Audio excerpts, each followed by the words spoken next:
Assalamualaikum dan salam hormat. Terus bersama saya Amirah Syasha dalam 15 minit MMTV edisi 22 Oktober 2024. Kita terus ke berita utama. Sebanyak 2,000 buah syarikat berkaitan kerajaan GLC bakal dilakukan pengauditan oleh Jabatan Audit Negara bagi mewujudkan era tadbir urus lebih baik selain untuk memastikan semua syarikat berkenaan memenuhi tuntutan tanggungjawab masing-masing.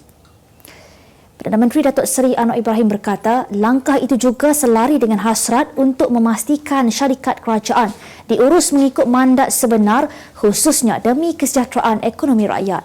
Beliau berkata demikian di Dewan Rakyat hari ini ketika menjawab soalan Ahli Parlimen Paya Besar Datuk Indra Muhammad Shah Abdullah berhubung pelan tindakan di bawah agenda reformasi khusus buat GLIC, GLC dan agensi demi memastikan keseimbangan antara objektif korporat serta tanggungjawab sosio-ekonomi nasional tercapai tanpa menjejaskan daya maju, daya saing dan daya tahan ekonomi Malaysia dan GLC itu sendiri. Anwar yang juga Menteri Kewangan turut mengingatkan semua pengurusan GLC yang berdepan kerugian dan pengurusan yang tidak teratur supaya memperbaiki prestasi masing-masing. Menteri Pertahanan Datuk Seri Muhammad Khalid Nordin memaklumkan kini terdapat sebanyak 171 aset ketenteraan negara yang berusia melebihi 30 tahun. Jumlah aset Angkatan Tentera Malaysia ATM yang melebihi 30 tahun tersebut merangkumi ketiga-tiga cabang perkhidmatan ketenteraan.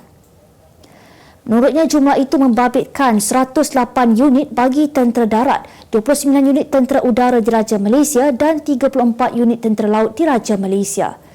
Tambahnya had usia bagi penggunaan aset-aset ketenteraan adalah berbeza mengikut fungsi masing-masing.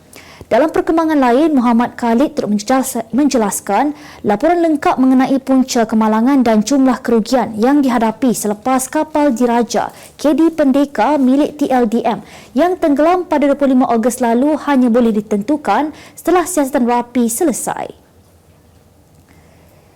Kementerian Kesihatan KKM bakal mengeluarkan garis panduan pengurusan buli di tempat kerja bagi anggota kementerian itu untuk menangani isu tersebut di fasiliti perubatan kesihatan awam. Menterinya Datuk Seri Dr. Zulkifli Ahmad berkata garis panduan itu dikeluarkan menerusi Pusat Kecemerlangan Kesihatan Mental Kebangsaan. Garis panduan ini bertujuan meningkatkan kesedaran tentang isu buli di tempat kerja, menjelaskan prosedur pelaporan serta langkah pencegahan dan intervensi bagi memastikan kesejahteraan anggota dan mewujudkan persekitaran kerja yang selamat dan juga harmoni. Zulkifli berkata KKM terus bersikap tegas dan telus dengan laporkan hasil siasatan setelah aduan kes-kes buli disiasat secara sepenuhnya. Bagi memastikan isu buli mudah diadu dan ditangani secara telus, Kementerian Kesihatan Malaysia pada 1 Oktober 2022 telah melancarkan sistem aduan buli secara dalam talian iaitu sistem MyHelp. Jabatan Bomba dan Penyelamat JBPM akan melaksanakan pembekuan cuti secara strategik ke atas anggotanya sebagai persiapan menghadapi musim monsun Timur Laut. Ketua Pengarahnya Datuk Nur Hisham Muhammad berkata, tindakan tersebut disasarkan kepada kawasan tertentu mengikut aliran monsun Timur Laut. Tambah beliau, pihaknya akan berkoordinasi dengan polis dan agensi-agensi lain berdasarkan arahan Agensi Pengurusan Bencana Negara NADMA. Terdahulu media melaporkan Malaysia menjangkakan MTL akan bermula awal bulan hadapan. Malaysia telah memasuki fasa peralihan monsun pada 24 September lalu yang dijangka berterusan sehingga awal bulan depan dengan beberapa negeri dijangka mengalami banjir. Bagi pembaca yang meminati cerita seram, anda boleh dapatkan koleksi kisah seram terbitan Utusan Malaysia dan Kosmo dengan harga berpatutan iaitu RM25 senaskah. Untuk pembelian, anda boleh melalui laman web shop.mediamulia.com.my sekarang.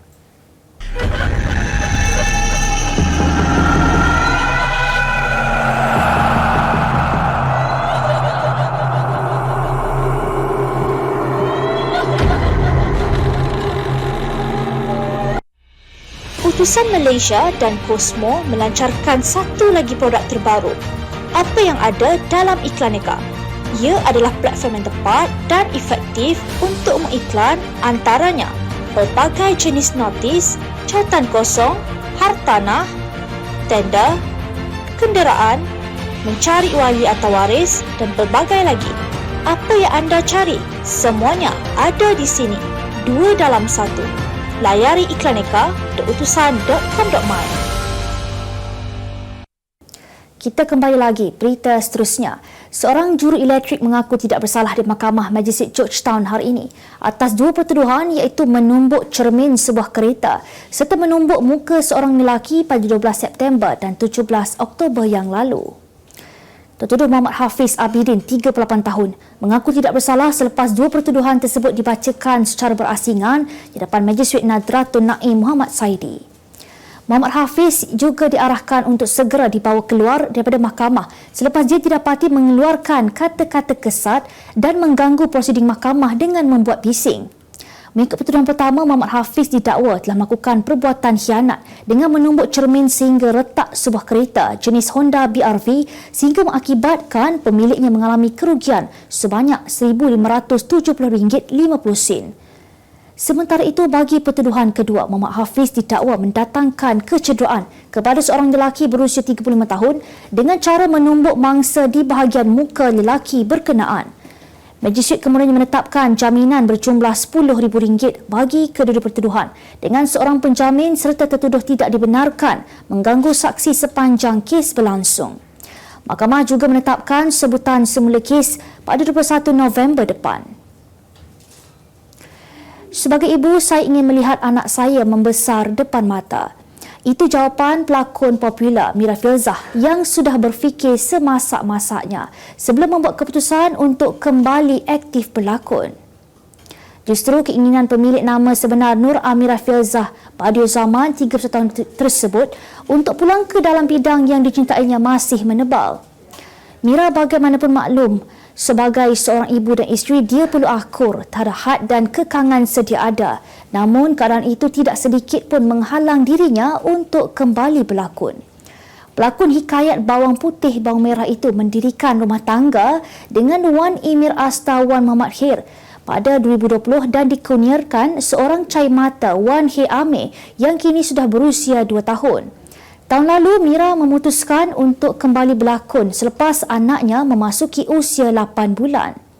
Ditanya mengenai perancangan menambah cahaya mata, aktris berbakat besar ini memaklumkan buat masa ini dia tidak tergesa-gesa untuk menimang cahaya mata yang kedua. Berita selanjutnya, berita dunia. Seorang pelancong Cina menerima kecaman orang ramai kerana melastik seekor badak air popular dalam kejadian di sebuah zoo di Thailand. Kejadian berlaku di Zoo Terbuka Khao Khao di wilayah Chonburi kemarin. Rakaman tular di internet menunjukkan pelancong itu menarik getah lastik lalu melancarkan serangan ke arah kandang menempatkan badak air pigmi bernama Mudeng. Beberapa pelancong lain daripada kumpulan sama hanya ketawa seolah-olah tidak menyedari perbuatan tersebut apatah lagi melarang. Individu yang merakam insiden tersebut, Pacarida Chuan Ham Hot, berkata dia sempat merakam perbuatan pelancong itu sebagai bukti. Penjaga zoo juga menegaskan pihaknya telah mengeluarkan surat amaran terhadap syarikat pelancongan dan melaporkan insiden itu kepada pihak berkuasa.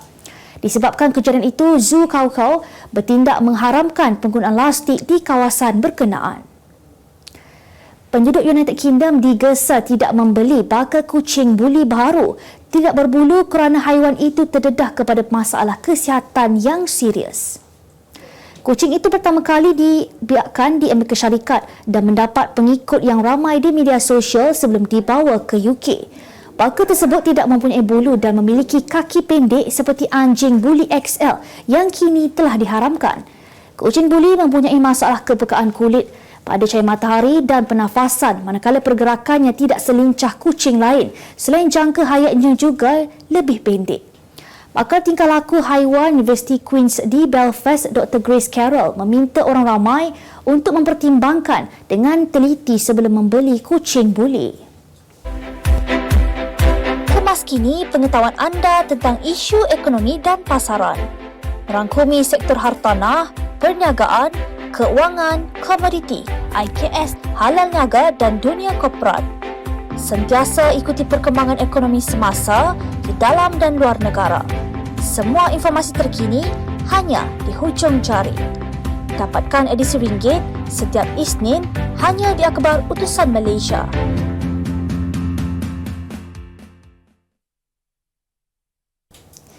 Kita ke berita ekonomi. Proton kekal sebagai jenama terlaris bagi kenderaan sedan di Malaysia selepas lebih 40 tahun penubuhannya dengan 3.85 juta unit terjual sejak pelancaran Proton Saga pada 9 Julai 1985.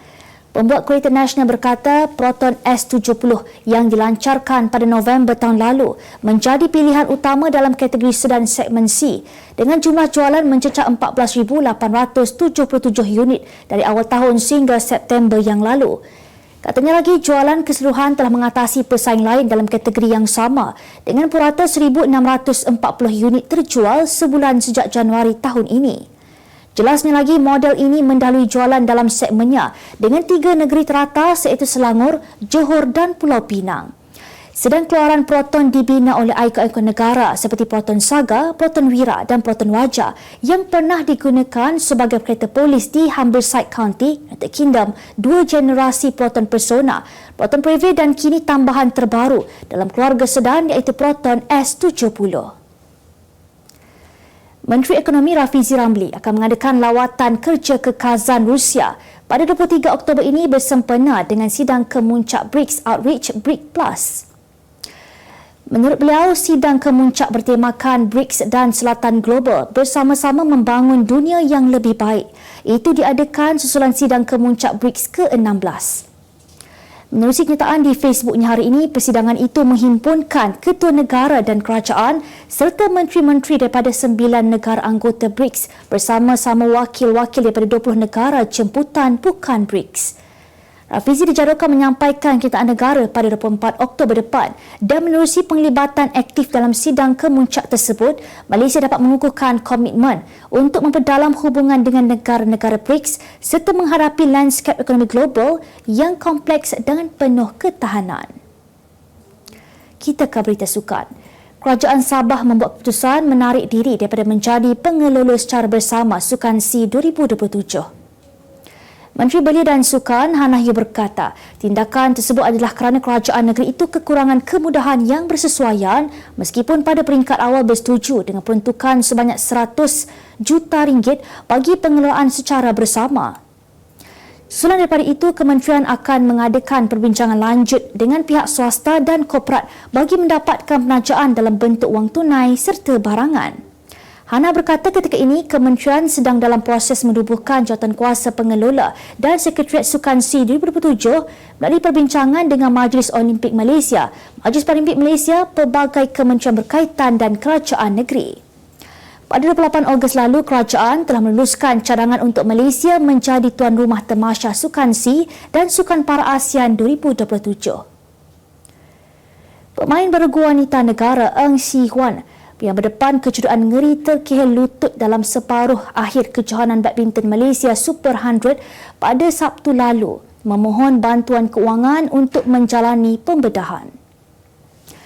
Shi Huan bersama gandingannya Yap Rui Chen sudah terlalu hampir untuk melayakkan diri ke final kejohanan itu. Sebelum kejuruan lutut yang dialaminya, menyaksikan gandingan itu terpaksa menarik diri untuk memberikan laluan kepada Go Pei Teo Mei Xing. Pemain berusia 24 tahun itu dalam satu perkongsian laman sosial memaklumkan dia mengalami koyak ACL, MCL, PCL, selain cederaan LCL dan sedikit keretakan tulang dan perlu menjalani pembedahan yang menelan belanja RM25,000 hingga RM30,000. Tambahnya lagi, ibu dan bapanya merupakan pesara dan dia juga tidak boleh menjana pendapatan dengan melatih pelajarnya disebabkan kecederaan berkenaan. Sebagai penutup 15 Minit MMTV hari ini, saksikan laporan cuaca esok Rabu 23 Oktober 2024. Jangan lupa dapatkan akhbar utusan Malaysia dan Kosmo untuk berita-berita terkini dan menyeluruh. Sekian sahaja daripada saya, Amirah Shasha. Assalamualaikum dan jumpa lagi.